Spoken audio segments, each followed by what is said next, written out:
when we buy land, we want to have a accurate idea of how much we paid for the land. As the book tells us on page 459, companies record as debits increases to the land account all necessary costs required to make the land ready for its intended use.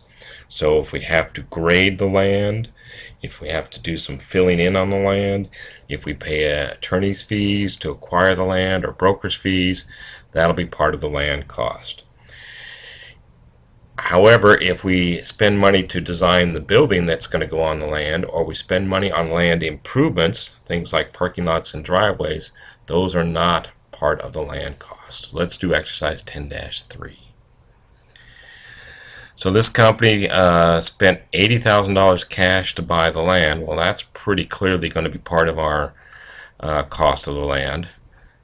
They also spent $8,600 to demolish a building that was on the land that we're not going to use. So raising the building at $8,600, that's part of our costs. We were lucky enough to sell some of those materials for $1,700, so we're going to decrease our land cost by that amount. We spent $1,100 on attorney's fees, so we're going to include those. And we spent $5,000 on real estate broker's fees, so we're going to include those. This architect's fee, that's for building a building. You don't need an architect to buy land. The architect's fees are for the building, so they're not part of our land cost. And this $14,000 is for putting in land improvements. This driveway and this parking lot are going to have a limited useful life, so we aren't going to include them as part of our land.